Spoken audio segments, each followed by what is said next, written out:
We are sending our thoughts and prayers to the two hero National Guard troops who have been shot in DC by a crazed gunman.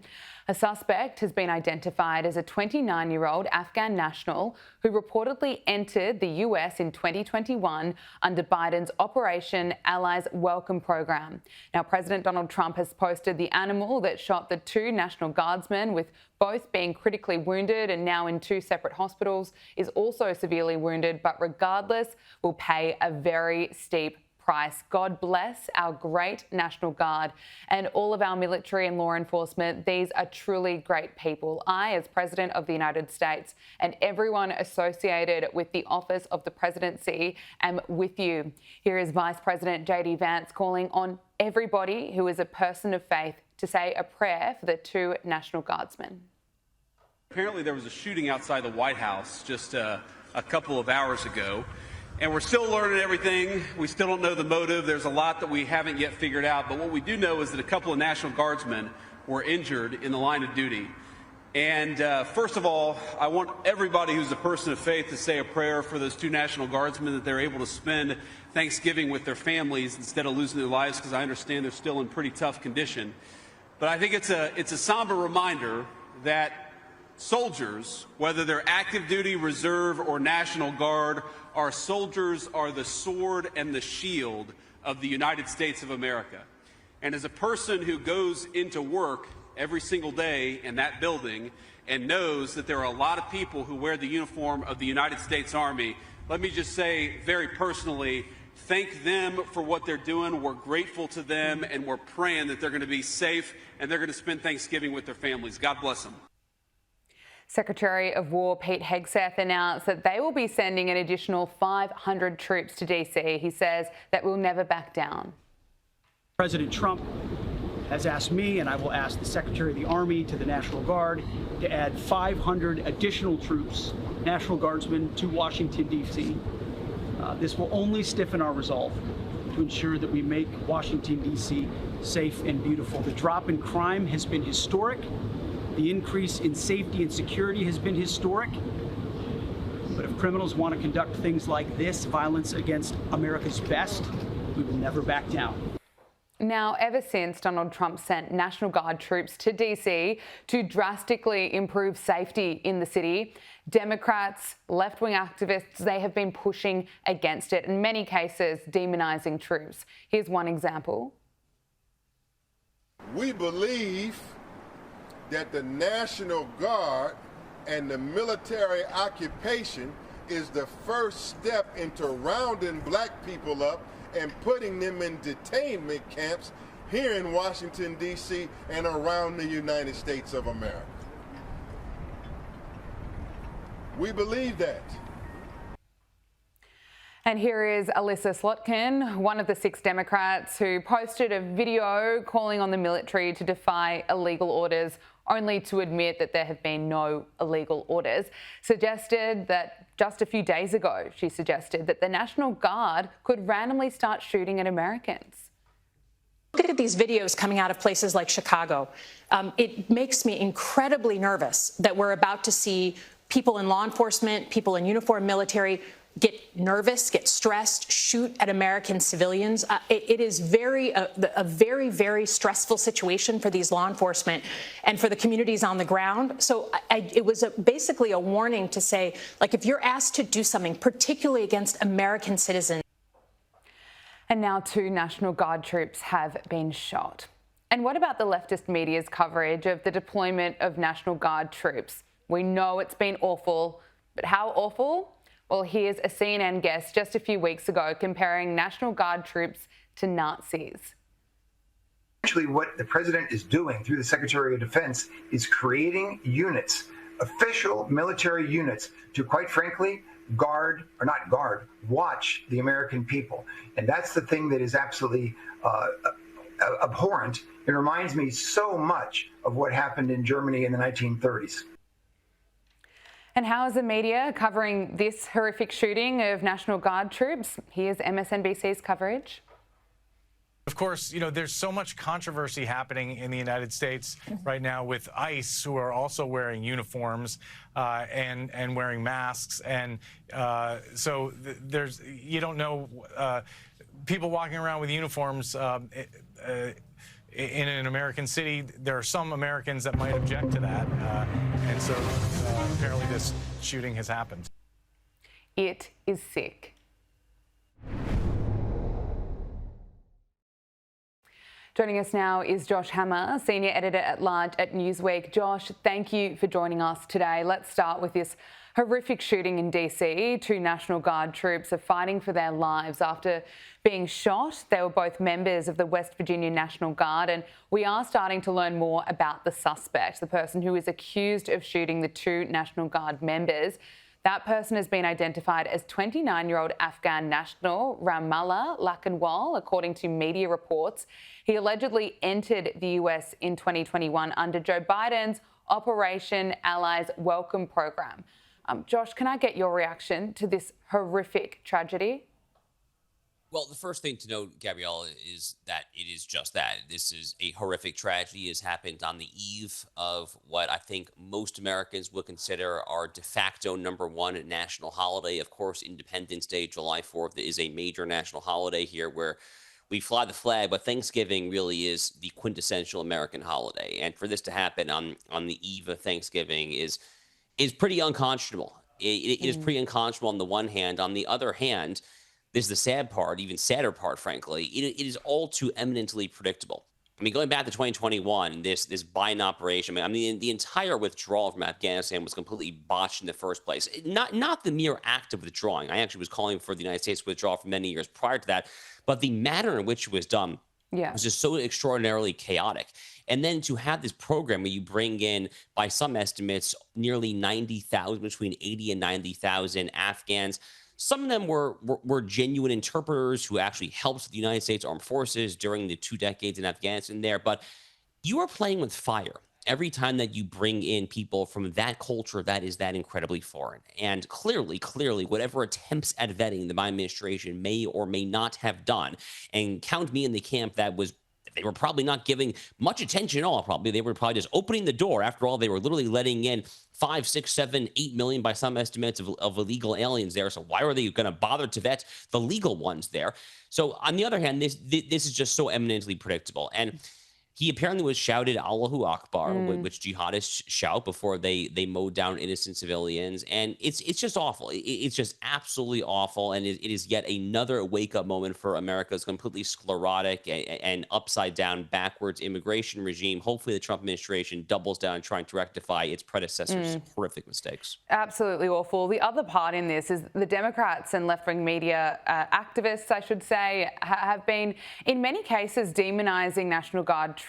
Here's J.B. Pritzker claiming that Trump's deployment of the National Guard was an attack on the American people and will be used to stop the 2026 elections. Other than fighting crime. That's the first thing they should understand. The second is it's an attack on the American people by the President of the United States. Now, he may disagree with a state that didn't vote for him, but should he be sending troops in? No. You said he has other aims. What are the other aims? The other aims are that he'd like to stop the elections in 2026 or, frankly, take control of those elections.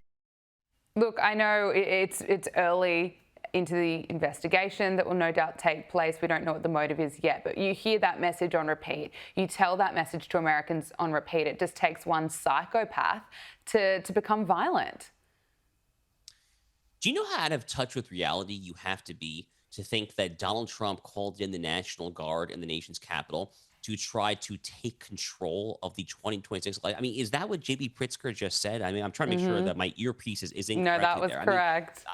I mean, the orders of magnitude of lunacy, of left-wing echo chamber from MS Now, MSNBC, whatever they're calling it, the level of delusion that you have to consume in your media diet to actually make that assertion ostensibly without any hint of irony there is just utterly astounding. And yes, you're totally right that the left-wing media complex has been demonizing the National Guard ever since Donald Trump a few months ago decided to launch this righteous operation, I might say. The nation's capital has become not just a laughingstock, it's become a crime-ridden hellhole. It's actually gotten a lot better, by the way, since the National Guard took over there. There's been all sorts of data indicating that violent crime, property crime, indeed have declined since the National Guard actually went into the streets there. So, I mean, what in the world are they doing there? But more generally speaking, whether it's the demonization of the National Guard, whether it's the demonization of President Trump himself, haven't these people learned their lesson? Haven't we seen that bad things happen when you demonize your political opposition to this level there? You would have thought that maybe Democrats would have learned their lesson when it comes to Donald Trump after the near assassination in Butler, Pennsylvania, or perhaps after the second attempted assassination in West Palm Beach, Florida, just over a year ago. If nothing else, Gabriella, after the actual assassination of my friend Charlie Kirk, the most high-profile political assassination in America since Martin Luther King Jr. and RFK back in 1968. This rhetoric is insane. It is insane and is quite literally getting people killed. And I will repeat the message that I've been saying for many months now, which is, are there any senior statesmen left on the Democratic side of the aisle, anyone, whether it's a Barack Obama or Hillary Clinton, whoever has some kind of gravitas with that party, to just get there and say, stop demonizing law enforcement, stop demonizing the military, stop demonizing the political opposition, calling them a bunch of Nazis, Hitlerites, Stalinists, whatever. It's crazy and it's horrifying. And until that happens, Gabriella, I fear this is just not going to stop. Oh, absolutely. It is so horrifying. It hasn't even been 3 months since Charlie Kirk was assassinated. We look at the left-wing media coverage frequently. The coverage has been awful. We just played earlier on the show a guest on CNN comparing National Guard troops to Nazis. And let's just look at the live coverage of the tragedy that unfolded today on ABC. Focus will turn to whether these guardsmen were specifically targeted. If that's the case, it would fit with what we've been hearing from law enforcement officials for a number of months now, that some political flashpoints in the country, whether that's immigration policies by the administration, the ongoing Israel-Hamas conflict, even amid a tenuous ceasefire, those kinds of flashpoints have made people in uniform, be they military, law enforcement, government officials, people in uniform, have increasingly been targets. And that is going to be one focus of the investigation going forward.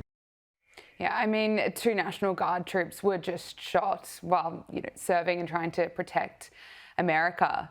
You mentioned Charlie Kirk. It hasn't even been 3 months since Charlie Kirk was assassinated, was killed for speaking the truth. He was demonized for a long time. He still is. And we've seen Donald Trump. He's been compared to Hitler countless times by parts of the left, whether it's the media, some Democrats. He survived an assassination attempt, as you spoke about. Are we ever going to see the left turn down the temperature when it comes down to its messaging?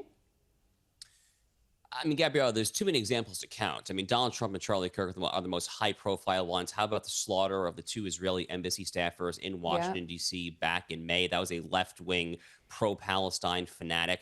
There was the attempted assassination of Brett Kavanaugh on the U.S. Supreme Court in 2022. There was the shooting up of the Republican congressional baseball team back in 2017, almost fatally wounding Steve Scalise. I mean, on and on we go. I mean, there's just too many examples there. I mean, how about all of the violent attacks on Tesla vehicles earlier this year, simply because Elon Musk had the temerity to sign up to help his country in patriotic fashion by trying to trim some fat out of the federal budget. So the left has a violent streak. We know that because they've literally had that since the advent of what it even means to be on the left during the French Revolutionary period, the old school Jacobins and Robespierre's reign of terror. So modern leftism started with a violent flair, and that unfortunately very much continues today.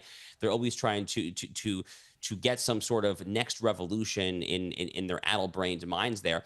Again, I don't think this is going to get any better. I would very much like to say that it's going to get any better, but unless and until the American left, and that really in this case I think means Democratic Party leaders, get a hold of their base, because their base is so far out there, Gabriella. Yeah. Their base is so far out there. The polls just showed this over and over again. There was a poll out of Harvard University a few months ago, around the time of Charlie's assassination. This poll out of Harvard, I think it was even after Charlie's assassination, this poll out of Harvard said that roughly 1/3, 33 to 35% of Harvard students think that violence can indeed, yes, it can be appropriate to prevent a speaker from speaking at Harvard University campus. This is Harvard, okay? This is the most famous university arguably in the world. Something is deeply, deeply, deeply malfunctioning in the American left-wing brain, and it calls for leaders, if there are any left, to speak up with all the might they've got. Absolutely. It's absolutely terrifying. Josh, I want to get your thoughts on the seditious six, as they're known now. Secretary of War Pete Hegseth has slammed the group of Democrats who created this video that appeared to be actively encouraging current service members to disobey orders from Donald Trump. Let's take a look. This administration is pitting our uniformed military and intelligence community professionals against American citizens. Like us, you all swore an oath to protect and defend this Constitution. Right now, the threats to our Constitution aren't just coming from abroad, but from right here at home. Our laws are clear. You can refuse illegal orders. You can refuse illegal orders. You must refuse illegal orders. Only there have not been illegal orders. But this is what Pete Hegseth had to say on X. He wrote, the despicable video urging Department of War troops to refuse illegal orders may seem harmless to civilians, but it carries a different weight inside the military. This was a politically motivated influence operation. It never named a specific illegal order. It created ambiguity rather than clarity. It used carefully scripted legal-sounding language. It subtly reframed military obedience around partisan distrust instead of established legal processes. In the military, vague rhetoric and ambiguity undermines trust, creates hesitation in the chain of command, and erodes cohesion. The military already has clear procedures for handling unlawful orders. It does not need political actors injecting doubt into an already clear chain of command. As veterans of various sorts, the seditious six knew exactly what they were doing, sowing doubt through a politically motivated influence operation. The Department of War won't fall for it or stand for it. Josh, can I get your reaction to this? Yeah, it's hard to know where to begin. I mean, really, it's hard to know where to begin here. I mean, this is so egregious that there's just so many different layers to the egregiousness. First of all, they can't name a single legal order, as we just saw Secretary Hegseth say. Two, even if there were to be an order that an officer, using all of his or her good faith, thought was actually illegal, as Hegseth again alludes to, there are well-established procedures for this. You take your objection, your possible quibble, to a military court, to a military tribunal. There are indeed established procedures for trying to do this sort of thing. The alternative is that there are no procedures, which takes us to the land of a Nazi or communist regime, which seems to be the not so subtle implication that is lurking in the background of this whole video, is that they really are analogizing the current United States military to the Third Reich, to the Wehrmacht, right? I mean, to their military, to the communist armed forces there, because when you start emphasizing this, what you're really saying is that there's no greater moral or legal authority in the United States Armed Forces, the most effective fighting force in the entire history of mankind, than there is with the Nazis or the communists. So it is just so utterly loathsome. There's also the idea that if an officer has a lawful order and refuses to actually abide by his superior, there's actually a separate crime for that. It's called mutiny. And mutiny in the United States carries a very, very, very severe punishment, potentially up to and including death, if it is actually taken to its logical conclusion. We haven't had such a case in many years there. It seems like these Democrats actually want to see that happen. So by far, the most likely outcome, if God forbid some mistaken officer in the military actually takes the seditious six at the word, by far the most likely outcome would actually be a mutiny prosecution there. And these Democrats would be nowhere to be found. I mean, they're just doing this for pure political point scoring. The silver lining here is that the Department of War, as we just saw, is taking this quite seriously. Looks like Mark Kelly is being individually investigated for possible court-martialing there in the United States Navy, where he is a retired captain. I would personally very much like to see that. At a bare minimum, when it comes to the senators there, Kelly and Slotkin, they have completely desecrated the integrity of the United States Senate, which once upon a time was known as the world's greatest deliberative body. And if I were advising John Thune, the Senate Majority Leader, I would essentially say as follows: you ought to hold a vote ASAP to expel these two people, because they have desecrated in irrevocable fashion, I would say, the integrity of the United States Senate. This is completely inexcusable. And the final thing I will say is that this really ought to give exposed the lie that there are such things, for the most part, as moderate Democrats these days. Mark Kelly of Arizona and Alyssa Slotkin of Michigan are from swing states here. Arizona and Michigan are two of the major swing states. And they've been sold to us as moderate Democrats there. No, they're not. They're literally encouraging insurrection. Yeah. They're encouraging mutiny. With the exception of maybe John Fetterman, maybe, and like maybe one or two others there really aren't moderate Democrats. That kind of gets us back to our previous conversation, that who is the actual moderate statesman who can call up political violence? How can you do that when you're literally calling for a military insurrection on these propagandistic videos? I mean, the whole thing is just awful, but that's what we're dealing with, Gabriella. They are a radicalized bunch. Yeah, 100%. We keep saying that. Look, Donald Trump has revealed his plans to designate the Muslim Brotherhood as a foreign terrorist organisation. The White House said in a statement that President Trump is confronting the Muslim Brotherhood's transnational network, which fuels terrorism and destabilisation campaigns against US interests and allies in the Middle East. Now, this designation would make it illegal to provide support for the group, would also lead to economic sanctions, of course, banning its members from entering the United States. Josh, your reaction, how significant is this?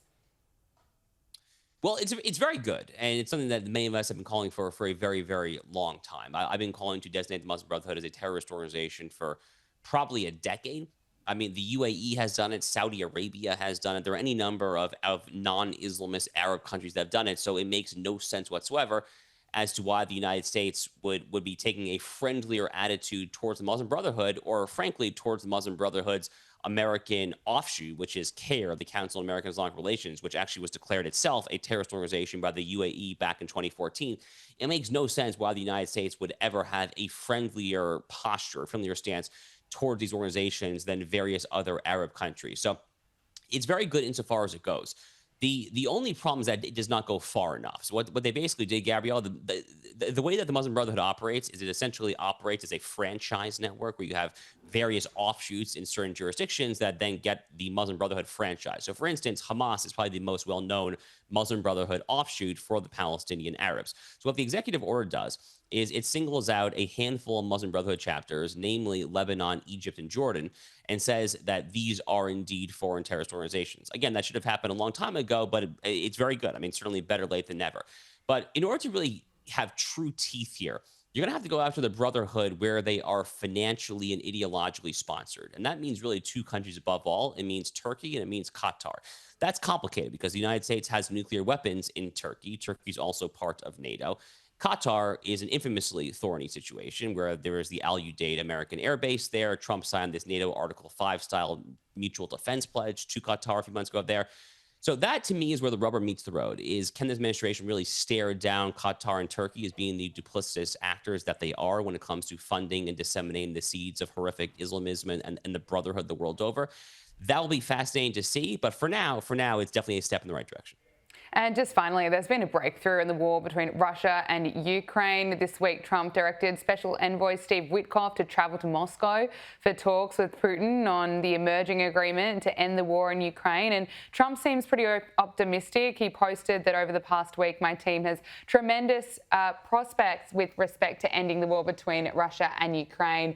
And he said that the original 28-point peace plan, which was drafted by the US, has been fine-tuned with additional input from both sides. And there are only a few remaining points of disagreement. I look forward to hopefully meeting with President Zelensky and President Putin soon, but only when the deal to end this war is final or in its final stages. Look, he certainly deserves credit as a peacemaker around the world, doesn't he, Josh?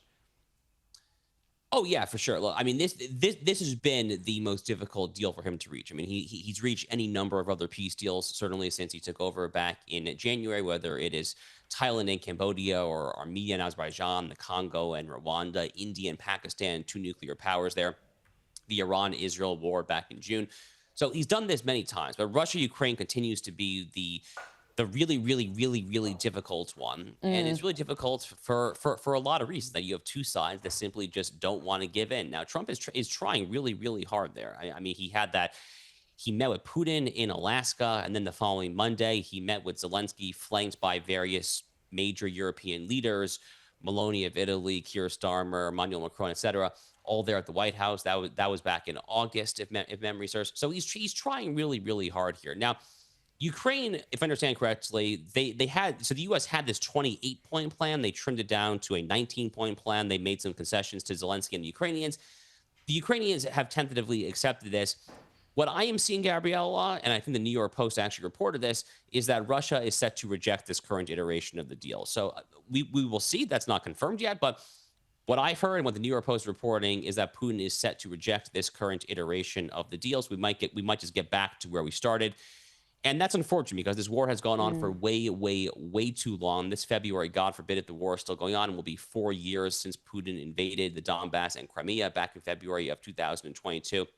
The war has to end, and has to end, frankly, for Ukraine's own sake, because this is going to take Ukraine a half century, at least, frankly, to try to recover from the human casualties, the mass population exodus, the flights of human capital, social capital, financial capital. I mean, it's been an utter and complete disaster for Ukraine and for Russia, although that they are clearly the aggressor in this conflict. But the war has to end, and I think that we should all be praying that it does there. But to your point, certainly Donald Trump deserves credit, if nothing else. He really has tried quite hard to get a deal here. Josh Hammer, Senior Editor at Large at Newsweek, thank you so much for your time. We really appreciate it. Thank you, Gabriella.